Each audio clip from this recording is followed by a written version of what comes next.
going, everybody? Today I've got for review a Han Solo and a Chewbacca. These are recent re-releases, and at least Han is a complete remold of that particular figure.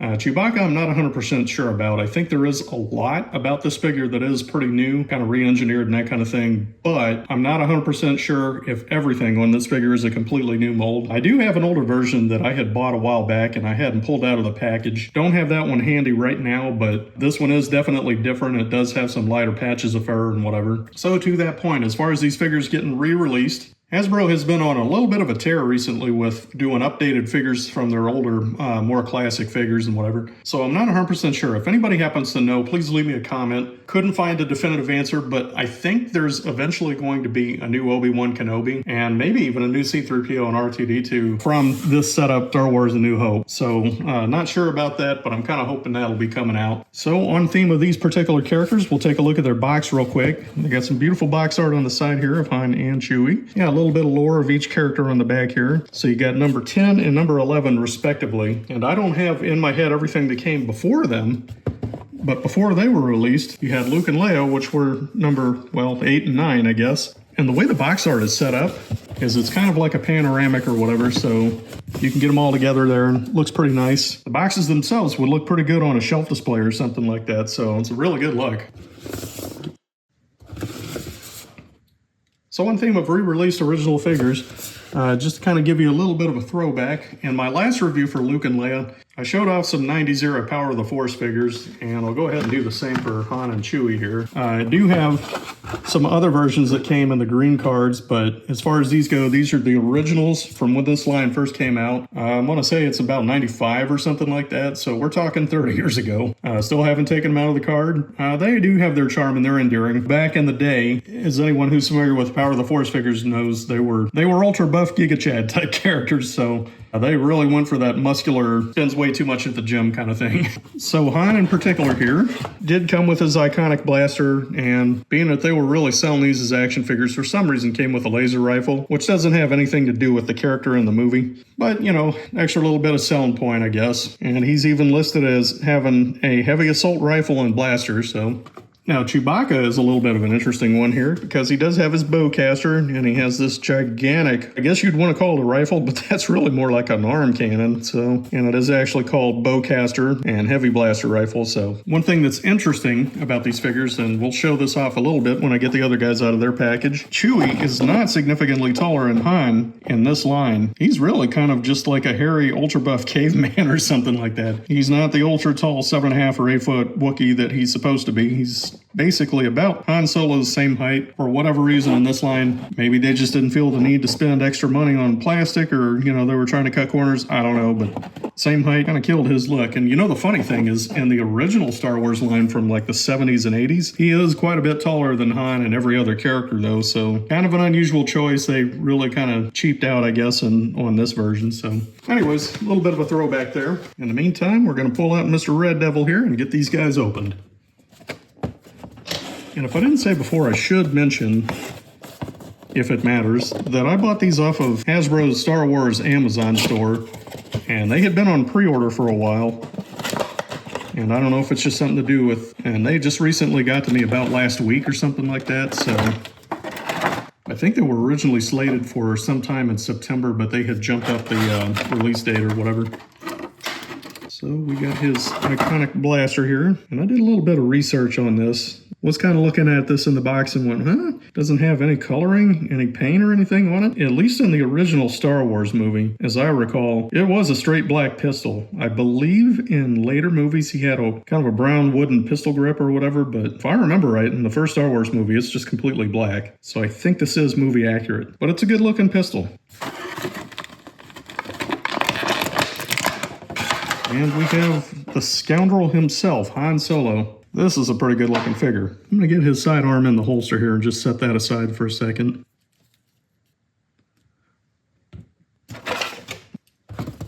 In round two, we're going to go ahead and get Chewie out of here.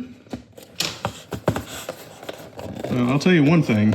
As far as this figure goes, I can already tell you, I feel the weight of this figure. Definitely a lot of big, heavy plastic. Yep, he's a big boy.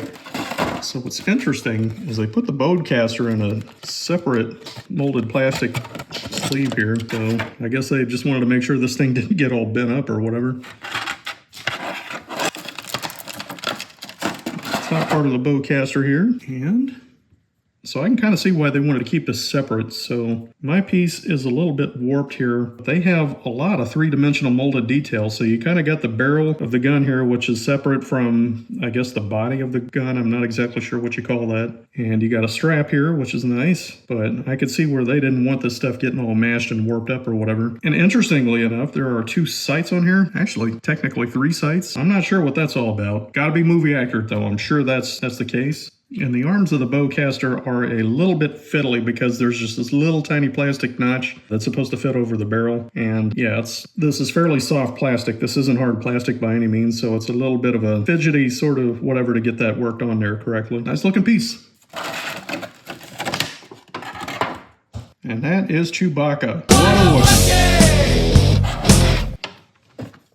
It's a nice looking piece. It's definitely got some substantial weight, that's for sure. So I would say this particular figure, I do have one other Star Wars Black Series figure that's pretty damn heavy because he's kind of a big dude, and that's Luthen Rail. He's a solid chunk of plastic. You know, I don't have a scale or anything, but they both feel about the same weight to me. Pretty nice. Yeah, we're going to get a shoulder strap on here. And that particular strap gives you quite a bit of length there, so it's not like you're going to be stretching and pulling on this thing too much to get it over his shoulder. That bowcaster crossbar does pop off really easily, so that's a little bit disappointing. I would have thought they would have come up with a more secure solution just so it's not so damn fidgety. Maybe they wanted to take some extra measures to make sure that thing wasn't going to break or whatever. Just went with softer plastic and whatever parts. I don't know. Looks pretty cool hanging off his shoulder, I'll say that much. So height-wise, we'll just say right away, that's kind of a given. Chewbacca is in correct scale. He's a huge Wookiee. And I believe Han Solo and Harrison Ford as a person is about 6 foot tall. He might be a little bit taller than that. And the scale is just right on. And just for comparison's sake, we'll pull in a couple of my other recent reviews here. Mr. I'm a little short for a stormtrooper and Princess Leia. Recently reviewed both of those and gave them high marks. Yeah, the scale is pretty damn good. So this is your classic 4 here. The only one I'm missing is a new Obi-Wan Kenobi, and I really want that one. Would like to get an R2-D2. I do have a C-3PO. I don't know, R2-D2 is just like a super popular character, and Hasbro never makes enough of them. So they end up running out of them. They go on the aftermarket, and now they're selling for like 40 bucks a piece or something like that. And it's like, nope, I'm not paying that much. I love the look of all of these. Star Wars Black Series, I think it's been around for 10 or 11 years or something like that. This has got to be like peak Black Series. I mean, I can't imagine how much better these figures could get. So getting into details, let's talk about Han Solo here. First and foremost, his face sculpt. So Harrison Ford, as we all know, is an iconic actor, and he's got to be a really difficult one to get completely right. And I think they got pretty darn close, but there's something about this face sculpt to me that's just a little bit off. I think maybe the eyes are just a little bit squinty or something like that. His face proportions might be just slightly off. I don't know. But if you're comparing this to the actual Harrison Ford from that period, yeah, it's just slightly off. But I mean, within the cheeks and the nose and all that, he's very recognizable as that particular character slash person. Yeah, the hair is just a little bit too poofy. I don't know. When they did this figure sculpt, maybe he was doing a little bit too much blow drying or something like that. I don't know. But he's definitely got that sort of 70s feathered hair look, almost kind of like a Kurt Russell character, which, by the way, fun fact, Kurt Russell did actually audition for Han Solo, so there were a bunch of well-known actors, and I think Al Pacino? But yeah, he's definitely got that cocky smuggler look for sure. And it's something that I pointed out in my Luke and Leia review. Something I really dig that they've been doing is these layered plastics instead of doing paint on plastic. So what I mean by that is instead of painting the chest, this is a totally separate piece that's underneath this plastic shirt. And the shirt's kind of layered on top of that. And then you have this vest, which I'm sure can come off. I'm not going to do that because I don't want to stress the plastic on it. But kind of about the same pliable plastic as the re-releases of Luke and Leia. Articulation is a good bit. I don't think we need to go through everything here, but definitely got all the posability you need in the wrist and elbow, and it can raise up, you know, about 90 degrees, something like that. So, and this is certainly true for this character. Something that's kind of a common recurring thing with Black Series figures is a lot of them do have holsters, you know, for their sidearm and whatever, which is really cool, and then even a buckle that goes on that.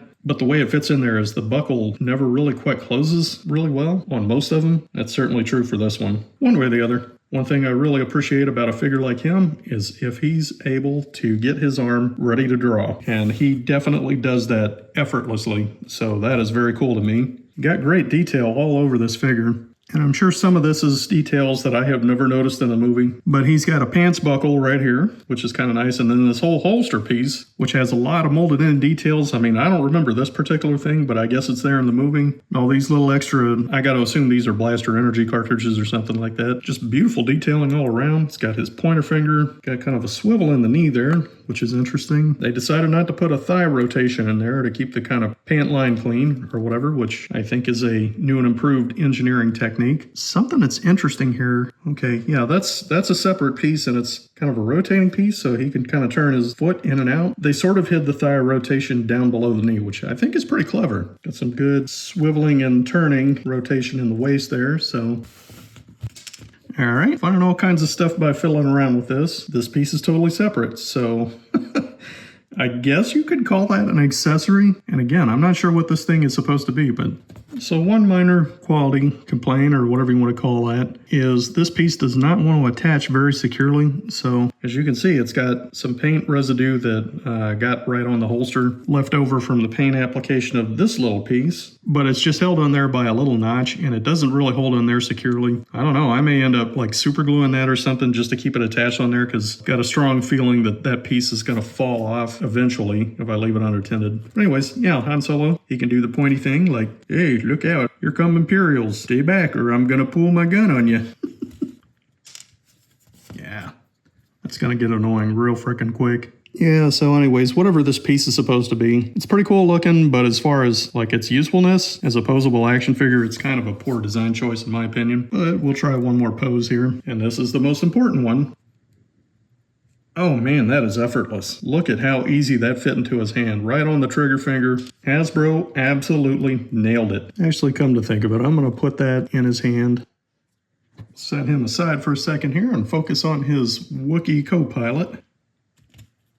So as far as figure details, I do like the head sculpt. Kind of a problem here. Now that's something interesting. So they gave him a little extra, probably like an elongated neck joint or something like that, so they can have more head expression or whatever. Because I think you need to be able to get Chewie in that sort of iconic head tilting thing that he does. So Peter Mayhew, you could 100% recognize his performance inside this costume. Those iconic body gestures that Chewbacca does, that's all due to his acting. So I really like the two-tone color that they've gotten here, going from kind of this really dark brown, chocolate brown, to sort of this almost a tan brown or something like that. Problem with really furry characters is, of course, that kind of thing is really kind of hard to emulate with plastic. I don't know what else they could have done with this. It's as good as it's going to get for a plastic figure, I'll say that much. Just given the way that the pieces have to layer and just the length of the fur and that kind of thing, it does have some limitations. Obviously, this huge gap in the front here, at least from the side. Beautiful looking bandolier. Really like the look of that. And he's got his big old famous saddlebag. I don't know if Chewbacca was a letter carrier on Kashyyyk or something like that, but, you know, cashier turned smuggler, who knows? Maybe he stole some mail and had to flee the planet. I don't know. Yeah, but for what he is, he's got quite a bit of mobility here. I mean, you got this knee joint that's kind of hidden here that'll kick all the way back. Really nice. Pretty good ankle tilt there. Could definitely get this Wookiee into some interesting poses. He does have some waist rotation, but not a huge amount. But there's enough there to work with for sure. So you could get him actually in a similar pose to Han. Kind of a quick draw look there. Yeah, his arms will come all the way up. And man, that elbow will come up, what is that, like 135 degrees, 145, something like that. The hands are in there. They've got a little bit of swiveling, but given the nature of this, I mean, you can't expect a whole lot of wrist rotation. That's just not happening for this type of figure. So something that's interesting here, or at least interesting to me, is they do have sculpted in hand detail, at least in the original Star Wars trilogy. That's something that you never really saw was Chewbacca's hands. So something else that's interesting here is, I'm going to say that bandolier must be pretty well glued on or something like that. There's nothing attaching it here, whatever. I'm not going to try to pry it open, but that seems to be about as far as you could get. If it weren't glued on, this whole thing would come off pretty easily, I think. Man, that fits right in there perfect. So what's great is they have a space on the underside of the rifle where his thumb will hook in there real nice. So I'm thinking there's a way to get this figure up in his sort of commando position.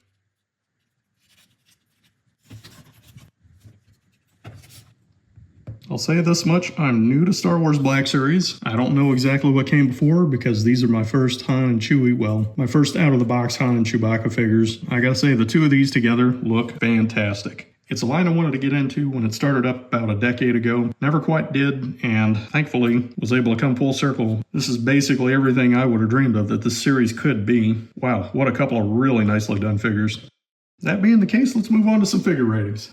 Chewbacca's details are very good. I love the subtle detail and faded multicolored fur that's included, and I think this was a solid effort on Hasbro's part. Articulation is very good. I mean, it is kind of limited by the length of the fur and just kind of some of the choices of the plastics and just kind of the overall shape of the character and that kind of thing. In my opinion, it's as good as you could expect. Whether it's better than the original, I got to assume it is, but I don't know that with 100% certainty. But you are absolutely going to be able to get this thing into some really killer poses, as you would kind of hope to be able to. As far as accessories, you get a bowcaster and a bandolier. They're both nicely done, not excessive and not really lacking in that case. It's definitely representative of the character for sure. Quality is really good. Again, plastic fur looks kind of weird, but there again, how are they going to manufacture actual synthetic fur? One way or the other, I think this is about as good as you can expect, and the sculpting on the fur really is very good. As far as accuracy, I'm going to say it's pretty spot on. You know, aside from plastic fur, my only nitpick is you never really see Chewie's hands or feet in the movie, but there again, what are you going to do? And that brings the total to 20 out of 25. Playing musical chairs, we're going to get on to Han here. I think the details on this figure are excellent, pretty much straight out of the movie. Articulation is awesome, and you can absolutely and pretty much effortlessly get him in those iconic poses. Accessories would have been weird to include more, although they really could have knocked him out of the park for Solo if they'd included an extra set of hands with those leather gloves. Possibly his lucky dice, something like that. So middle of the road, I would say. Quality is very good. There again, the plastics are awesome, and I really dig what Hasbro's doing with this layered plastic look instead of painted on plastic. In accuracy, they didn't quite capture Harrison Ford's look, but being an iconic actor, I think this is about as close as you're going to get. All things considered, and especially in comparison to prior releases, I think this is really well done. And that brings this total to 20 out of 25. So there's a look at Han Solo and Chewbacca. Two figures from the New Hope re-releases that just came out this year. And bravo to Hasbro for doing such a great job with iconic characters. Very well done in my opinion, and I'm very much looking forward to seeing what comes next for the New Hope line, because I feel like they're really knocking it out of the park with these releases. So if there's an Obi-Wan coming down the pipeline, sign me up. I just want to get it. In any event, this has been X Mattingly bringing you another Star Wars Black Series figure review. Much more to come on this channel, so be on the lookout. If you like this content, yeah, go ahead and subscribe to my channel, and you may want to hit that bell notification because I put out a lot of cool content. Anyways, I will have more to come soon, and I'll look forward to seeing you in the next one. Take care.